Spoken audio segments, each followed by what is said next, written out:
Rob Mason to be with us and to present to us ways in which we are finding the risen Christ alive in today's world. There's folks here who've not met Rob before. Rebecca Mason and Rob were hired a few years ago to be the directors of Thomas the Apostle Retreat Center, just out of town past the airport. They're doing a great job. We're super happy to have them and their family here for the presentation today. There is new life in the parish hall. She's looking for all your lunches, so I'll tell you, she's looking very stylish as well. We are a little at 6s and 7s, and it's always great to have excuses for why we're at 6s and 7s.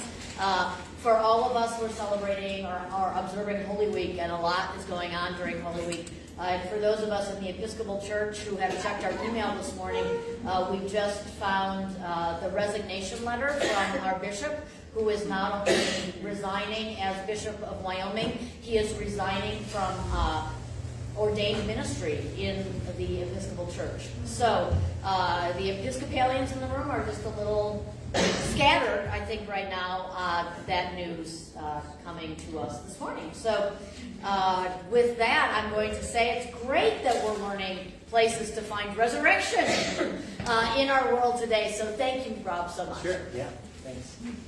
Well, thank you, Wally, for inviting me to be a part of the conversation this season. So I think Wally left off at 380, right, last week. So we hope you are ready. We've got a lot to do between 380 and now, but we'll actually move through it pretty quickly. You will see that we'll just hit the high level, and then we'll focus on, particularly, I think there was interest of what is faith landscape look like today here in America, in Wyoming, in Mark County, and then some time for conversation. There are also brownies in the back that we made this morning, so it's the benefit of a little one waking you up at 5 a.m. You're ready to go. So we made some brownies, and I have brought the entire Religion in America collection from the public library here, so it's all of about 10 books, so you're welcome to take a look at those as well. All right, so by way of our roadmap for today, we're just going to kind of chronologically hop through a few things and then get into more of a sociological view of what's going on currently and process that together. I'm not sure if you can read this in the back, but this is an attempt at putting a timeline together of everything that happened from 380 up to 1776, just getting the highlights. So, in 405, the Latin translation was first introduced of the New Testament. In 451, there was another council. I know last week there was conversation about councils and how to start to think theologically about about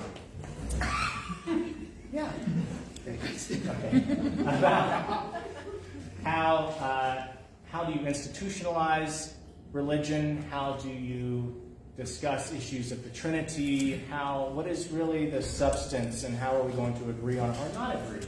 And so in 451, there was a council that took on the issue of God. Fast forward 600 years, and we had the Great East-West Schism, which is where, depending on which side you were on, would say the other church left. So the Western Church, the Eastern Church, right? They hold that it's the true church and the other side left. But that was a major point. Then the Crusades. And the Crusades, there were 9 Crusades, and they occurred from 1095 to 1291. And there are various justifications for each crusade and goals that they were trying to accomplish. And so there were 9 of them. So some were more successful than others. Then in 1456, the Gutenberg Bible was published, which was a major advancement in terms of having a printed book that a commoner could access that was not just hand scribed. 1517, of course, Luther posting the 95 Thesis, so our Lutheran brothers and sisters really value that moment. The Anabaptist movement formally began around in 1500s, 1525 is kind of the date, and so the Anabaptist would be anybody that fell outside of basically the Catholics kind of at that moment. So dissenting voices, you might say. The Moravians would have been a part of this, some of the German religions. 1536, John Calvin publishes the Institute of Christian Religion.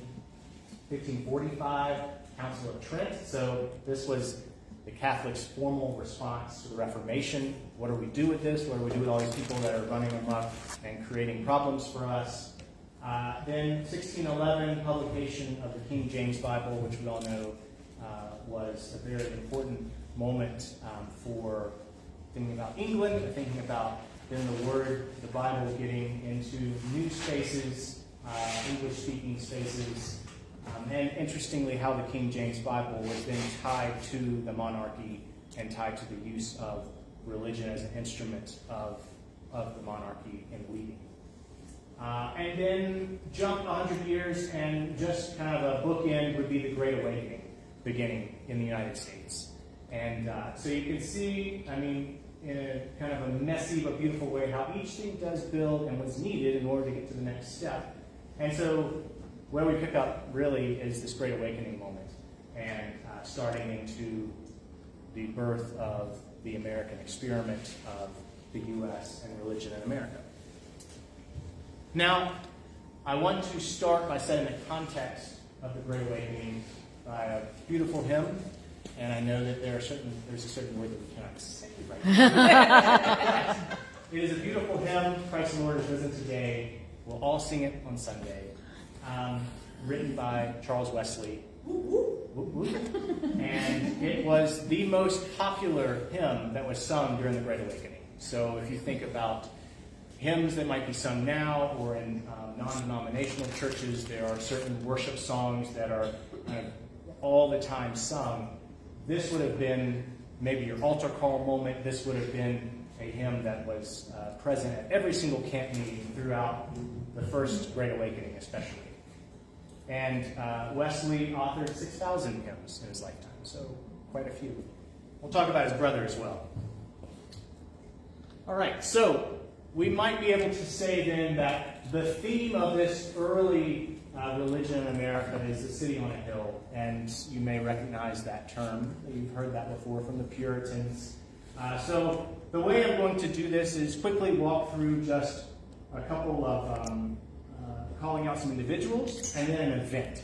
And if we had to pick sort of one event that might have defined that era of religion here among more modern society, we could say that. So Jonathan Edwards, unfortunately they did not have the foundational text of Jonathan Edwards at the library. I bet you have it, Wally. It's 600 pages. Wonderful, beautiful book written on his life, considered to be the best preacher in American history, the most captivating. It's Puritan, born actually here in the colonies, but grew up in New England, and he was very much instrumental in that first Great Awakening movement.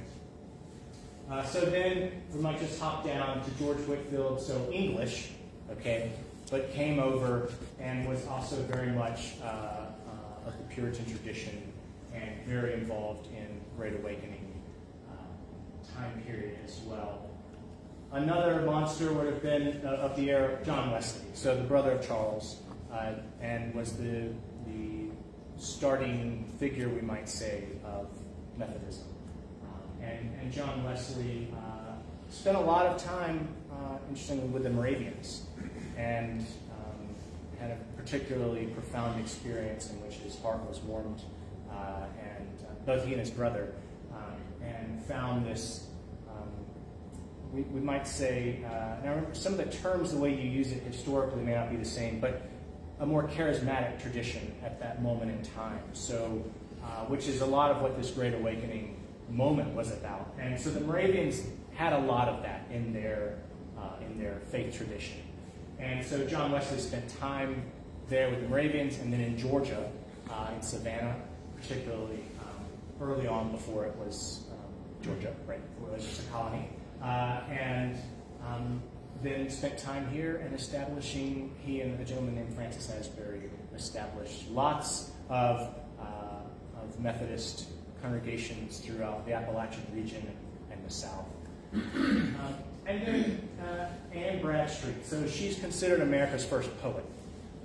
English born, came over here, pretty wealthy. Her and her family came here. She did not grow up here, but moved here as an adult. Puritan. But I wanted to call out this because she represented a couple of things. One is just a figure in terms of bringing the cultural aspect of society, the humanities, the writing part, tying it with religion. And she's able to speak to an audience, females, that traditionally may not have had such a voice in some of these ways. And so she had a very powerful pen and wrote extensively.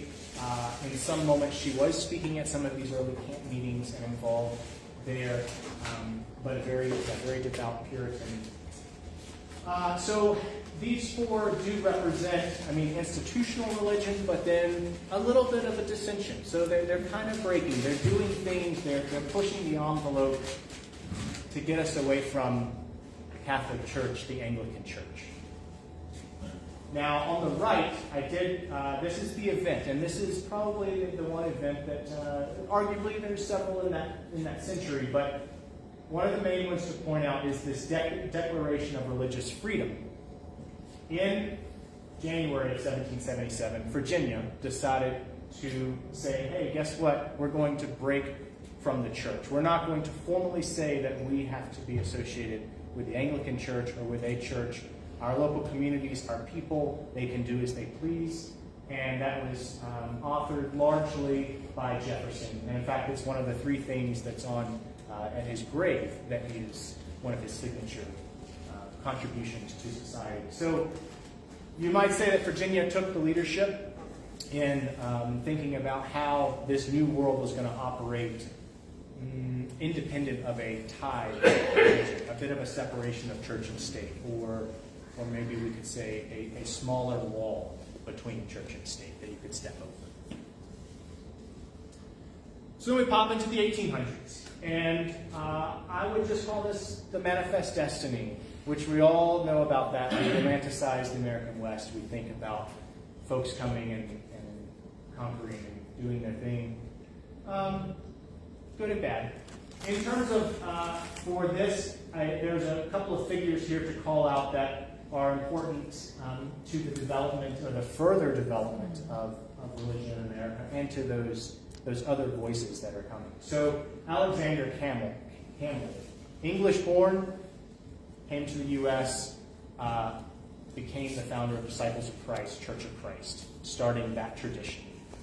So that would have been Ohio area, starting there, and then largely lived here the rest of his life, he and his son, and they were, very involved with spreading a little different type of religious tradition. Richard Allen, so he is we could say the founder of the African Methodist Episcopal Church. So in Methodism, you gotta remember, I grew up Methodist, so anyway, now I know too much. But in Methodism, so there was an African American church that rose up, and as you got closer to the Civil War, the church became the AME and the AMEZ, meaning Zion, much like the other church was Methodist Episcopal Church North and South. Okay, so you had all that going on around the Civil War time frame. But Richard Allen, educated Northerner, and founded a faith community, a church that was designed to meet the needs of enslaved or freed peoples. And you have just some of the most beautiful liturgy and hymns that come out of that tradition. Father De Smet.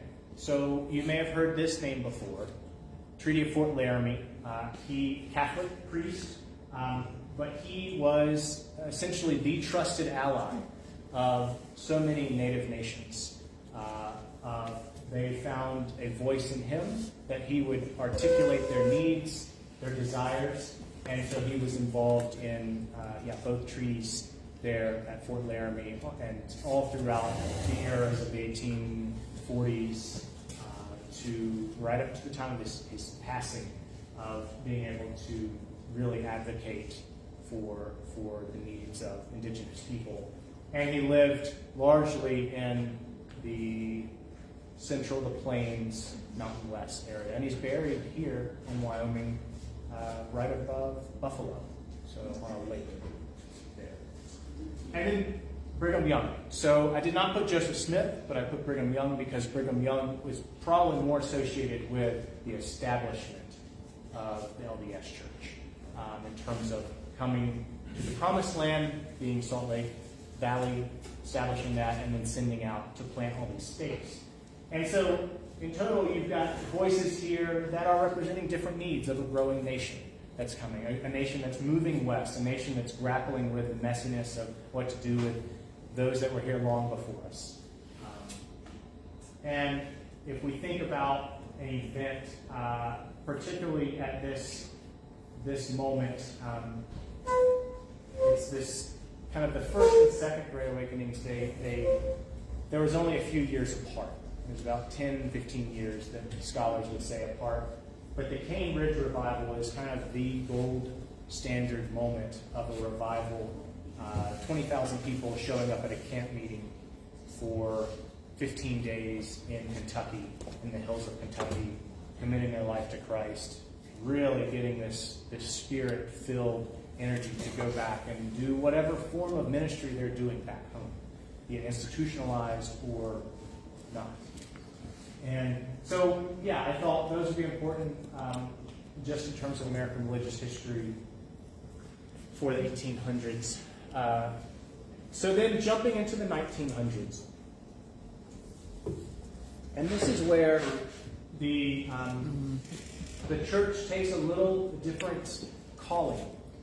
We might say big church. So like religion in general, especially from an institutional standpoint, this idea of the social gospel movement. So we today know it's just our standard to take care of our neighbor, to provide for the community that we live in, that we work in. But in late 1800s, as more and more communities were coming together, people were living further or closer and closer together, this social safety net was needed. So remember, there were no federal programs, right? There was no Social Security. There were no benefits given to Civil War veterans until 1900 or so. There were no child labor laws. So that came about in 1906. Food standards. So anyway, there was this push then by groups within faith traditions. And that ranged everything from more of a conservative to a progressive, that were involved in advocating for the need of society and really to be that moral compass of society. So the father, we could say, of the social gospel, Walter Rauschenbusch, American, very much involved, theologian, but very involved in nonprofit. The nonprofits were not nonprofits then. They didn't have that term, but just a social group that was a soup kitchen, a homeless shelter, an orphanage, creating these things that were really needed to care for people in society. So that might be one. Then I want to jump down to Amy Semple McPherson, which you may have heard of her before. So the Foursquare Gospel Movement, it's more of a charismatic tradition. But she was the one that brought production, multimedia into church. So she brought cameras, she filmed, she had these large displays in worship where they'd have the donkey and all the animals that were there. They'd have these, it was a performance. Every Sunday was a performance. And she would ride into the service on a motorcycle. You would ride, that's right. Yeah. That's right, yeah, in her famous white gown. And She did radio. She did television. I mean, it was really thinking about faith and getting it to the masses and not having to come into a traditional space of worship. In California, by the way. Yeah. Right. So then Billy Graham, no stranger to us, but it is said that Billy Graham preached to more people than any other person in the history of humanity. And had been to every country in the world preaching, doing his week-long, month-long revivals, and would just stay until the last soul was saved, basically. And that was the belief that he had the message to share of God's grace. And then Bishop Matthews. So you probably haven't really heard of her. Maybe Methodists have. She was the first ordained bishop, female bishop in the Methodist Church, and the first female bishop in any mainline Christian denomination. And this was in the 70s. She was ordained. Served in Wisconsin. But I wanted to say that because now it is very much accepted, at least in mainline traditions, to have that. Maybe not in other faith traditions. But it is important to just note that there's been these barrier breakers of individuals, of their backgrounds, that are making just the church more appealing to the space in which we live and operate in now. So the two moments that probably impacted the country the most, and in terms of religious advocacy and groups really getting behind things or not, one is for, and that would be prohibition. So really starting, in the late 1800s, there was this national campaign to end the drink, and largely pushed by a lot of faith groups, and maybe faith groups that today would stand on the other side of that. But at that point in time, they thought it was a social ill and a need that we needed to get these folks this situation controlled. So it only lasted for, a dozen years. And then this school prayer case. So Engel versus Vitale, and that was in early 60s. And that eliminated prayer from schools. So probably many of you may remember prayer in schools formally, or something that you would have to recite as part of your daily ritual in school. And so then that was just outlawed, that the public schools cannot do this, and that started this further kind of disaffiliation of public spaces and of specific faith. And so then just some quick themes of where we are, late 1900s. I've never written 2020s before, so that was kind of a new thing to say. But the decline of mainline Christianity, we all know it's just a kind of a stat that goes, and I've got another stat here from Gallup. Introduction of politicized Christianity and religious radicalism. So we could argue that the social gospel movement, there's always been a politicized or a radical side. And maybe we're just living into a different era of seeing a radicalized religion or radicalized Christianity with certain groups. A key of more recent, particularly within more charismatic traditions, is this rise of missionary activity to spread Western ideologies. And there's always been missionary activity, but more and more you find formal places where they say, we've got souls to meet, they still haven't heard the good news, we need to go. And so there's still very large efforts of areas that have not been touched. This redefining of American Christianity. So in general, it is a very different view than the church looks a bit different than it did 50 years ago, 100 years ago. And the things that you could talk about then versus now are different. The things you can advocate for and do in the community as a church that was acceptable then versus now are different. And then this notion of spiritual versus religious. And I'll show a quick stat on that. We all have heard the idea of folks that claim I'm more spiritual versus religious. We do have a lot of folks that come to the retreat center that do identify that way. And so you just have to learn how to talk with them, how to interact, and just understand where they are. Right, so 3 stats to show. So America's religious preferences. This is a Gallup poll, so they have wonderful surveys, and just, I would say, a gold standard of tracking kind of the thumb of religion in the U.S. So American religious preferences, you see that top line, it's green, and I've got quick stats here. So over 90% of Americans identify as Christian in 1957. So, right, this is post-World War II boom. Suburbs are rising. Everyone is attending churches. They're a part of very solidly and with their identity. Starts to slip, and then when you get over to 2020, which is when the last time they did their census, 69%. So quite a little slip, but still, and then a rise. The red there is no religion.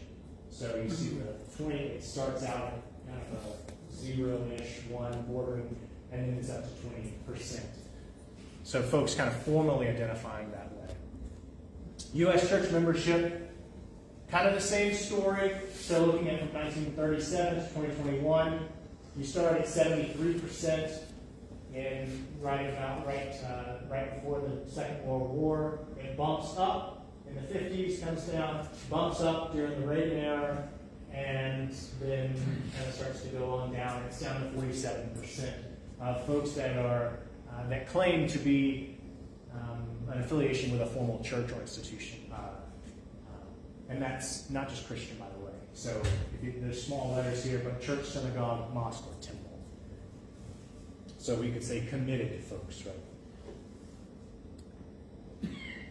And then this one here is about, and this is a Pew study from 2023, about the nuns. So folks that identify religiously as an atheist, agnostic, or nothing in particular. And so they've just been tracking since 2007, 16% about 2007, up to 28 now. Looks like it did peak maybe above 30 in 2020-ish, but definitely on the rise. Just a group that's all together kind of fed up. And I thought as we start to transition into these different ideologies that are set up in these different camps, this was a very interesting stat from the Pew Research Center. So these are called faith and flag conservatives. And I have not been exposed to that terminology in terms of a title for that group. But thinking there's faith, there's country, they're aligned, they're together, we march together. So more than 4 of 10 people are white evangelical Protestants. Favor a robust role for religion and public life, and a smaller role for government. And then staunchly conservative on all their issues. So that is perhaps a segue into faith in Wyoming. I don't know. But certainly there are some stats that suggest. So this is from the U.S. Religion Census by the Association of Statisticians on American Religious Bodies. So it seemed credible. And there's 8 Christian denominations in Wyoming. There are 958 congregations, not Christian, just congregations in general, as of 2020. So on the left side of this chart, it's got a breakdown of your Christian identifications. And it's interesting who they include in the word Christian and who they don't. And then non-Christian faiths on the right, as well as unaffiliated, and where the pulse is in Wyoming, how are folks identifying. And so Yeah, you've got about 233,000 churchgoers. Now, is that a self-proclaimed churchgoer? Who defines that? Yeah, so what? There's 550,000 or so in the state. So that's, there you go. Right, so up here, see 71% identify as Christian, and then they start to break down. Evangelical 27, mainline 16%. So. There's another group called the ARDA. It's a little bit different than ASARB. Mm-hmm. And it's the American Association of Religious Database Archives. Mm-hmm. And they break down, and maybe this does too, but they break down at the county level. Yeah. And they break down for not just Christian groups, but actual denominations. And so you see how many people are claiming affiliation with certain groups and how many people are not. And what I still find fascinating is that both in 2010 and 2020 census data shows that Park County is more than 50% unaffiliated, which doesn't mean that they're not Orthodox in their faith or faith and flag Christians. It's just that there's a huge percentage of people in our area who do not affiliate with a religious community in some way. Yeah, that's a good point. I wonder if, so is this the same AS? No, that's it's a different ARDA. one. Okay, yeah, so I wonder if these stats are different. So according to them, in the 2020 census, there's 62 congregations in Park County. 13,000 of the 29,000 residents attend a house of worship. So it looks about the same, that it's less than half of the folks of the residents of Park County attend a house of worship. It's a similar statistics. Sorry, I jumped ahead No, it's great. to your next screen. It's a good segue. Yeah. The only thing I was going to mention about it is if we think about coming out of that social gospel movement, the role of nonprofits in organizations. So this is from the Wyoming. This is actually out of the Wyoming Community Foundation and out of, I believe, the entity that I just looked at.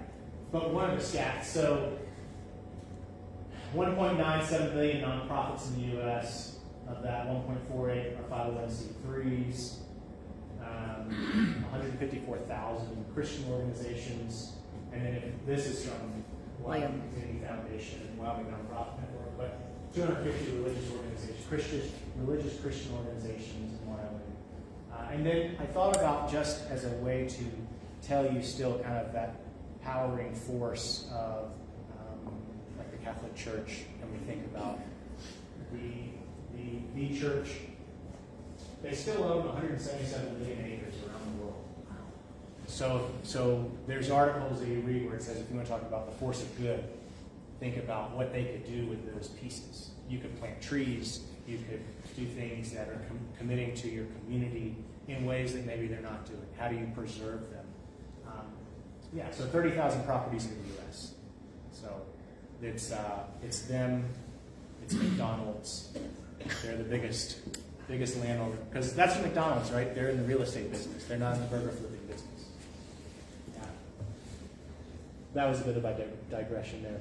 So let's get into our conversation. So, where is Christ in the 21st century? So I think it was important to provide some of that context so that you can see how these different religious movements built to what we now see is the term a progressive Christian, a conservative Christian, where you identify how you live out your faith, because each kind of group may feel as though they're blended, or they may feel a very particular view on I'm a progressive Christian, and these are my core tenets. I'm a conservative Christian, and here's how I operate.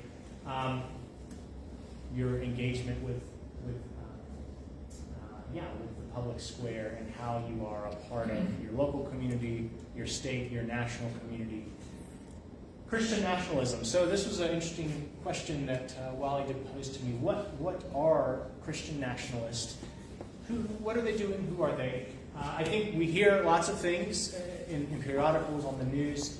When you do research back on Christian nationalism, pretty old term, pretty old belief that you're just preserving the state church. So in a space, say in Europe, where maybe Christianity is the formal religion of the state, you are like the devout defender of preserving those ideals lived out in society. Now, what's interesting is here, where there is not a formal state church, you have groups that they try to merge as much as possible this religious ideology and this political ideology into a justified state church. So definitely a term that has been around probably in different forms, and we are just seeing kind of this latest expression of how these individuals or groups identify themselves, their causes they're going after, and how we interact with them. Politics of Jesus. So John Howard Yoder, I've got his book back there, fantastic read, but really, it's if you haven't read it, it's a wonderful take on just how Jesus chose to be political or apolitical, or it is a foundational. Of course, everything that Christ said is then foundational for a group that identifies as progressive or conservative. They go back to that, and how they interpret the words of Jesus, the actions of Jesus. But it is a very nice read. And then role of religion in the public square. So there's this throughout our history as a country, as a state. You have this ebb and flow of moments where you've got leaders that are in power that decide, I'm going to really push to have my beliefs known, or my people's beliefs known and preserved. The ways in which that is justified might be acceptable at the moment, may not 10 years later, 100 years later, it gets overturned. You can see where, certainly there are things in our lifetime that you never thought would have happened, or you wondered why it took so long for that to happen. So we're not, this is no difference than it was in the 1800s, the 1700s. Religion was always, you saw back to 1776 when they decided, look, we're breaking from a formal kind of entity and letting our people do their own thing, as Virginia did as a colony.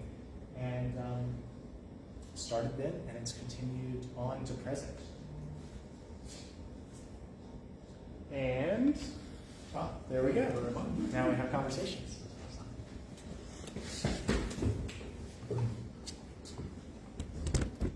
You did a beautiful job of explaining the problem that promoted this 4-week discussion. Because when you cut it all the way, for me at least, culture is about community and religion is about morality. And the question is what morality is going to provide cohesiveness to the group the group within which we live. And the way our church basically is represented by the people at this table, is declining in influence is not a good thing. So the question is, what can we do about it? And the only answer I have is to live life consistent with the core principles that motivate us. What I hear from Mary or Warren or Emily in the pulpit, or in education, or through the way the church works in community. And I'd like to know if there's any other way we could promote our moral way of faith as represented by the way we choose to see Jesus. Because the way we choose to see Jesus is not the way many other purported Christians choose to see Jesus. And I'd like to ask Warren that question, because I've listened to Warren for 25 years, and we are at different ends of the political spectrum. But I truly believe in the way he has lived his life. What do you think, Warren? What can we do about it? Well, I think, by the way, my study in the seminary was politics and theology. So I've been dealing with this thing for a long time. But everything is politics. Anytime people gather, come to with each other, there's politics. Who's going to get the upper hand? Who's going to do what? Then when you stick religion in that, and again, that first Christian nationalism was the Anglican Church in the United States. Because during the Revolution, a lot of churches closed down. Episcopal churches, they weren't Episcopal anyway. They closed down because you had to pray for the king during the Revolution. They weren't going to pray for the king. The king and I weren't praying for him. So they wouldn't have a service because they're too radical. So then finally, Jefferson and the others came along, and Jefferson didn't like the Anglican Church for that very reason. It was the state church of America. And his whole thing was, we need a new church that's not part of the government. The government doesn't run our churches. So his freedom thing and his Bible all came out of it. There's a copy of his Bible back there too. Yeah, The library does have that. It is fascinating. Yeah. And he took all the spirituality out of it, basically. He took out Jesus, basically. Jesus was more... In colonial times, if you look at all their readings, they started out by proclaiming God, and I'm trying to remember the phrase they used, God Almighty. Everything starts with God Almighty. They don't say Jesus, they don't say the Great Spirit in heaven or anything like that. It's God Almighty, which to them was God's powerful force, and we have to obey that. So that's my answer. Today, what have we got?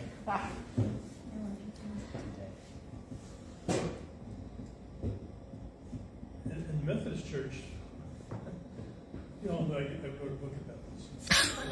It's on the table too. And nobody can hear you, Warren, down there.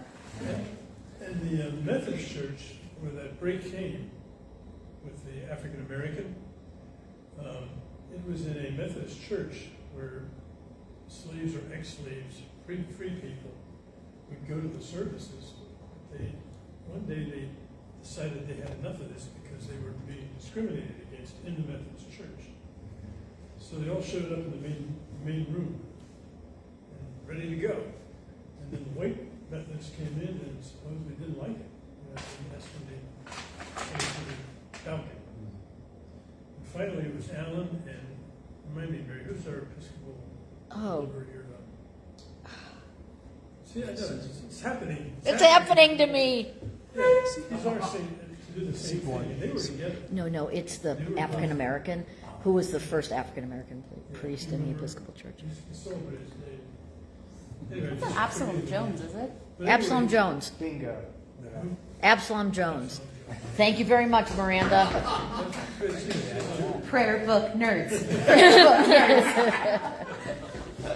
But as you all know, the original name of your church was the Methodist Episcopal because you had bishops, and that's all the Episcopal Church needs. But for Methodist Episcopal, it's great. Lutheran should say the same thing because they get bishops. Lutheran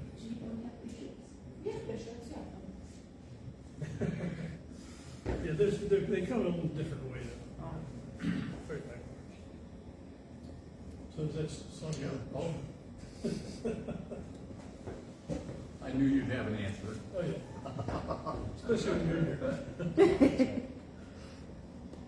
But that was a good presentation. That gave a good oversight. It's a lot of little stories to fit inside this category. I enjoyed that. You could do a whole series of talks just on the different centuries. Yeah, I think an American religious history would be Yeah. really interesting to help us understand more deeply where some of these trends have been coming from that I think have taken a lot of people in the mainline churches by surprise. Is it during the Brigham Young era? During the Brigham Young era, there was what's called the Mormon War. And most of it happened in Wyoming. And the Mormon War was when the Mormons were all headed into Salt Lake and got there eventually.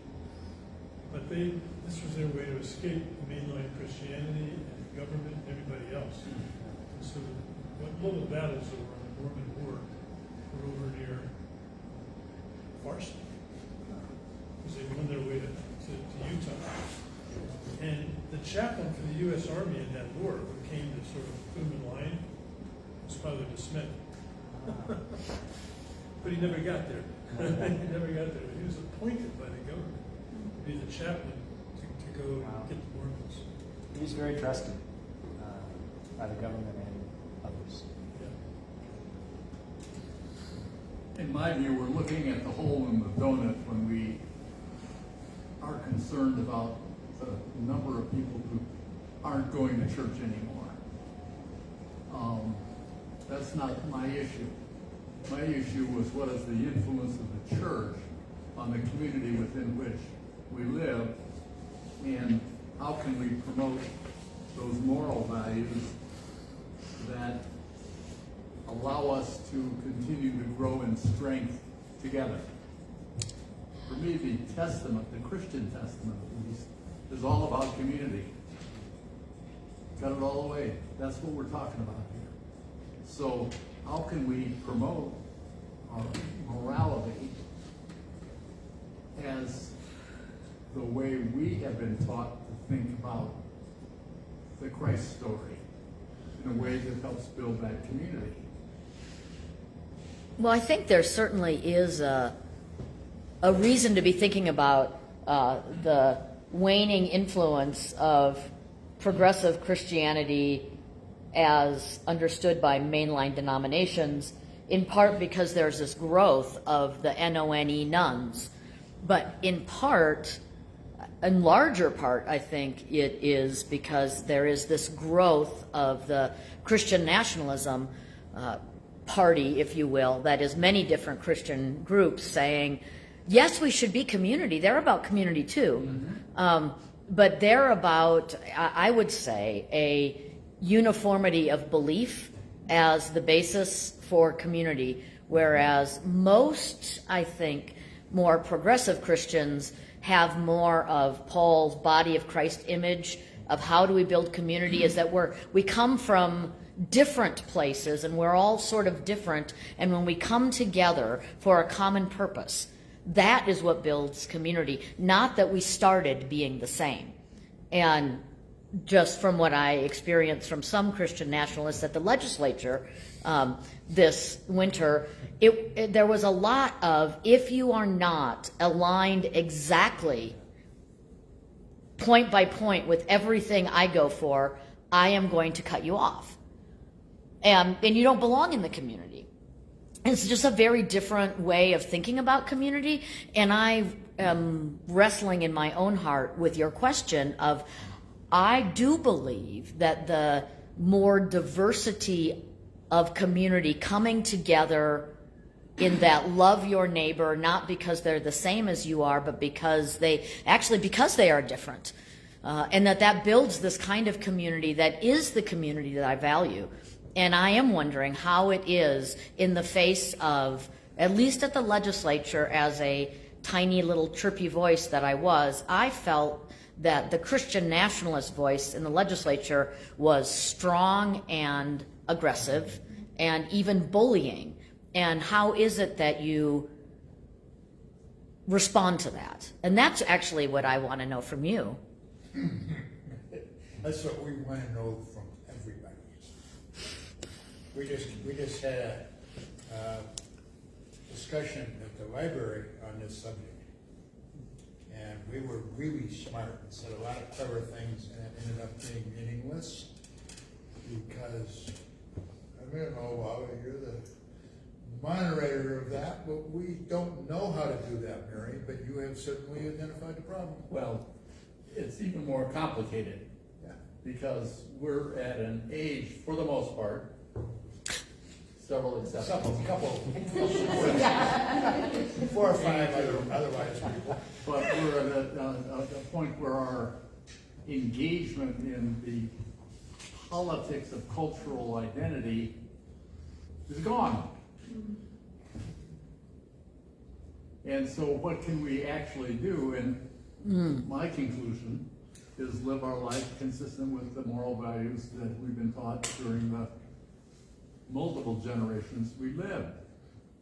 And not worry about trying to define it too much, because the fact is we believe what we believe consistent with the story we've been taught, the life we've lived, and the education we've obtained. But there are a lot of people who spend their money trying to change it one way or another. And I don't know, Emily's got a lot of money. In the game of Monopoly, That's right. But otherwise, I don't see us having the ability to throw money at finding the solution. We can throw wisdom and age and experience and some labor at it. And when I start taking off the things all of us around the table do and or have done, we've got a pretty long list here. But is it going to make a change? I don't think it will, because politics has forced, we're not the politics of George Washington. We're the politics of diversity, divisiveness. And without figuring out a way to change that, we can't very easily change the direction of our nation or our world. So I don't have an answer, Mary. But I'm thinking about I don't have an answer. I talked that. 10 minutes about it. Yeah, the history of American religion. America has this thing, like manifest destiny is one of the things America has. But America also has this sense often with religion about religious purism. I guess I don't really even know how to talk about it, but I'm thinking that throughout history, like especially the settlement history, people who were unhappy with just kind of the regular life of religion in Europe came over so they could purify the religious experience and have the correct religious experience. And so there is this history of generation after generation. There's something in the soil or the water we drink or the air we breathe in this country that seems to spawn sectarian, purist religious movements on this soil, rather than movements that are like, okay, we're all the great unwashed and we're all different and we can all get along. Let me put in a plug for the Wyoming Interfaith Network here. Wyoming what? Interfaith Network, which is the old Wyoming Association of Churches. And we became interfaith about several years ago. We have this program called Voices of Leadership, and it's open to anybody who wants to be a spiritual leader. That's all, the only definition. So you can be a nun and still, be in there because your spirituality is something else. We haven't had any yet. We're in the third year of this program. It's a year-long program. And I point this out because we're still trying to get more diverse people in it. But it's hard to find diverse people in Wyoming. Yes, it is. The Jews are in 2 places in the state, basically. The Muslims are hiding out somewhere, a few there are. And then we have a lot of Baha'i, surprisingly, which isn't on your list up there. But Baha'i are pretty numerous in Wyoming. And they're on the board, and all those denominations are board members. And we go around the state and try to know who we are with each other, as well as learn about the social issues of the day in this vocation that we're in. So when we're in Langer or Riverton, it's the Wind River Indian Reservation. So our whole time is spent meeting with elders, seeing buffalo, doing all this stuff with people from the reservation. When we're in Rock Springs, we go to the Red Desert, and we tour the Red Desert. And the tour is wonderful. People just want to get involved just so they can tour the Red Desert. In Cheyenne, it's the government, state government. Tour the Capitol building, and meet with some legislators, etc. So each place they go, they're learning something. What about Cody? Yeah, what about Oh, we're Cody? in Cody, yeah. And what do we learn in Cody? In Cody, we learned, first year we learned about mental health issues and about suicide and how it affects people here. And then we also did the internment camp. Spent a lot of time on how that as a racist operation was and how the community reacted to it, went out there and saw it. In the last one, I particularly added one last year. We did that, plus we added in issues of law enforcement. Chaplain. Come to this year, we're going to do the same thing. And I thought we'd get the chief and a couple other police. We had a 3-person panel lined up. They all came. They all wanted to be on the video. Yeah. Sheriff came. They were all new too. The sheriff, the old chief, the new chief, and go right through the line. They were all there, and they talked about issues that they said afterwards. We're glad to hear because we never talk to religious people. In fact, we don't talk to any people. We're busy arresting them. So that's what we're going to do again this year too, and it'll be broadcast. Broadcast all of these. Good. I have a question. How can it be that the LDS church keeps growing and growing and growing, and the main lines keep No birth control. losing? No birth control. So I think a core thing to their movement is missional work, right? So when you turn 18, I think it's 18, when you graduate high school, you go on your mission. 2 years, they send you somewhere in the world, and yeah, they're very much involved in missionary activity. I've been a Methodist for over 50 years, and I have yet to see a young person from one of our churches go on a mission. Well, we got them right here. Christ Church, we got them. We got 5 here. We've had young people do this work. It was with Pastor Karen. Because you have the U2 mission, right, the organization. I see mission work as being education. And I think Warren, from you long ago, I realized that,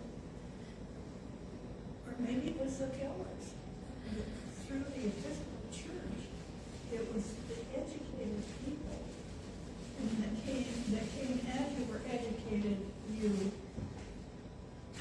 what am I trying to say? If you keep up with technology today and you have your cell phones and everything, it is a means of education. Well, the printing press was education and more people became educated. And the LDS Church educates through their missionaries. And I think it's a matter of how we educate. How many of you here are local? I married into a local family. Yeah, let me tell you. They have to do that to create new strains of people. Oh, gosh.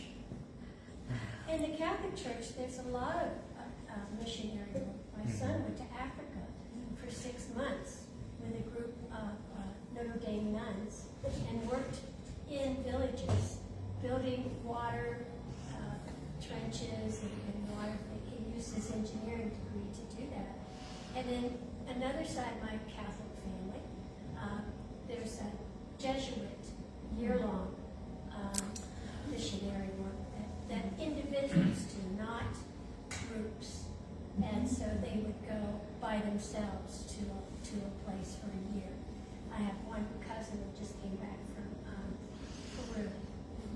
So, it is everywhere. Right, but the interesting thing is, and I don't know enough about it except to be dangerous, is that there was a sort of a split that I think happened sometime in the mid 20th century, early 20th century, between churches who saw missionary work as coming alongside people who were in need and sharing the gospel in terms of helping to meet needs for people who were hungry or didn't have clean water, that this was the gospel sharing, versus the folks who thought, like what you were talking about earlier, Rob, about that what the problem is that they don't have Jesus. Yeah. And if they got Jesus, that's the point. And I think the LDS are really organized to do the part about getting Jesus in the way the LDS Church understands it.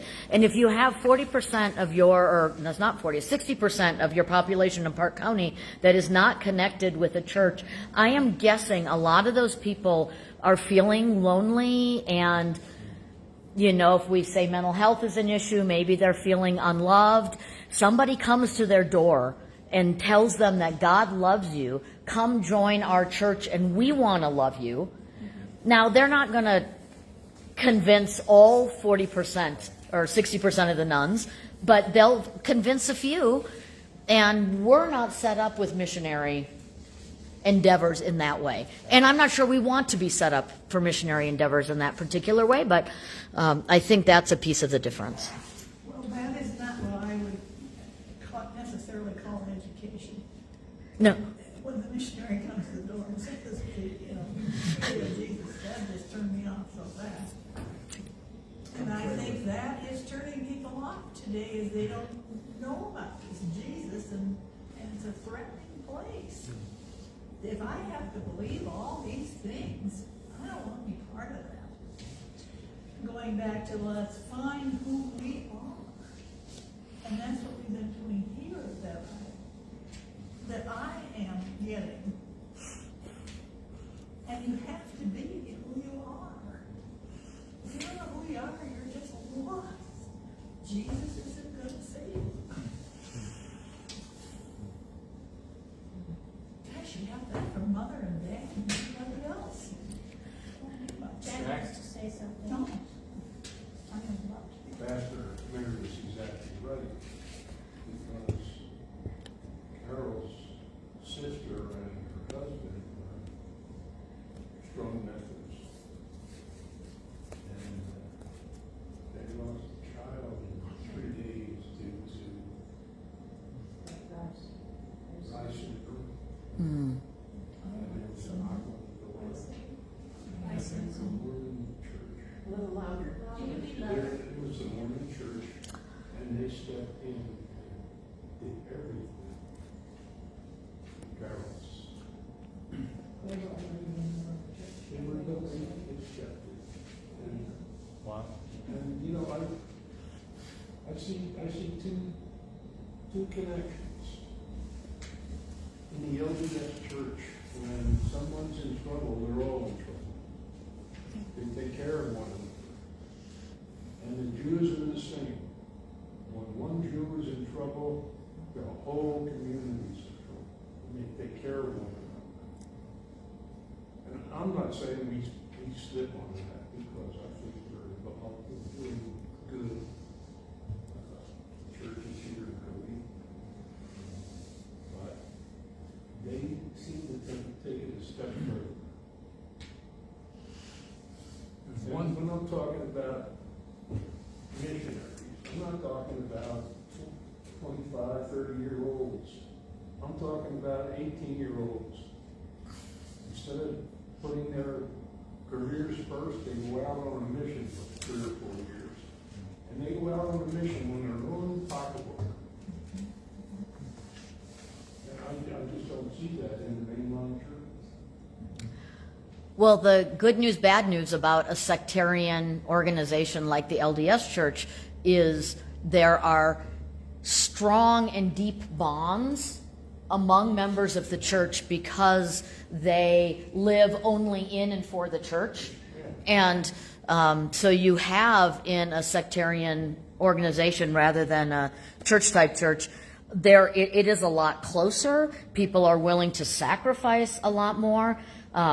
than in at least the tradition of kind of church type churches where you come on Sunday morning and you pick and choose what you want to be involved in, and then you say like, oh yeah, do you want to, give for the spread of the kingdom? Oh yeah, I'll throw an extra $5 on the plate. Whereas, at least apocryphally, what I hear about the LDS church is that somehow they get access to your tax returns and make sure that and if you are not tithing, there is a huge social control, and that is good and bad. But the expectation that you give your life over for the church, the rewards are great, and the sacrifice is great. You're very correct, because Carol and I were camping in Grand Teton, and our nephew was getting married in the temple in Provo. And so we thought, we'll take a ride down. We couldn't go into the wedding because we're not doing this, but so we pulled up in front of the church, and because we were going to go out for dinner together. And there's Carol's sister standing outside the church. She wasn't allowed to go into her son's wedding because she hadn't paid her 10%. They were up to date. She wasn't up to date. They had redone their kitchen, and my sister and her husband, when they became Mormons, they were really full-fledged Mormons. Yeah. And they did everything the church told them to do. But they needed to do some remodeling, so they were behind a couple months in their pledge. But knowing my sister and her husband, by the year end, they were caught up. But she was denied the ability to go into the wedding of her son because her tithe was not up to date today. That's what I mean by the rules. Take it or leave it. If you want to stretch the situation, that's dedication. That is dedication. And she is still, until she passed away, she was still an avid LDS faithful. I think it's different whatever church you go to, because when my sister and her husband lost Debbie, 5 years old, they were, my sister was attending a Methodist church occasionally, and she was floored that her brand new congregation that they had become a part of in the Mormon church was going to provide a meal after Debbie's service. And I was like, yeah, well, we do that all the time at my church in Marlton, New Jersey, my Methodist church. And people were coming in and to visit with her, and all, yeah. So it's the same things that we're doing in all of our churches. Yeah. But it's when you get exposed to something that feels right to you, I think. Because, the church that she was attending and my brother-in-law occasionally with her wasn't, maybe they never got themselves active enough, I don't know. But here she was floored by the attention and the love that they were feeling, which was what I already was taking for granted that my church do all the time. So, Well, I like what you said, Carol, about it is in God's time, right? These connections get made for people at the right time in their lives, and God, in God's providence, there was a community that was ready to support her and walk alongside her, which is really wonderful. I obviously never turned Mormon because my sister wanted us to really give the church a chance. And after we moved here, I know she had made some contacts because she was going to invite the Mormon missionaries to come and visit us. And if I would just read the Book of Mormon, which I'd already read, because I thought there's got to be something in here that I'm missing, and there wasn't, that I needed. But that's another thing. It's what we need at the time. And it happens, like you're saying. I am, to this day, eternally glad that my sister and her husband found Christ through the Mormon church, because I know where they are now. It's timing in our life, a lot of times, I think. So it's how can we be there for everybody and for the people that we touch. And I think our lives reflect what we believe, and we're not all going to be able to do the same things. The funny thing is, and it's kind of not the right thing to say, but our nephew, Carol's sister's son, of course became a Mormon. BYU, and that was the wedding. And his mission. And he went on his mission. His mission, by the way, was in Disneyland. I'm not kidding, that's where So anyway, so we went to a little Mexican restaurant after this service. I said to Tom, I said, so you want to stay here in Provo? You know, 'cause this is the capital of the Mormon religion. And you know what his answer was? Are you kidding me? You think I want to stay here with these idiots? That was his answer. Tell me what he said, that they've got their heads in the system. Yeah. Because there were even certain radio stations they were not supposed to listen to. Yep, and that's the downside of a sectarian type group when it's really tight. I am noticing it looks like it's after 1, and I want to give people who need to leave the chance to leave, and thank Rob for his time. And if Rob doesn't need to leave, you can go talk to Rob a little bit more. And thank you for those who were online with us today.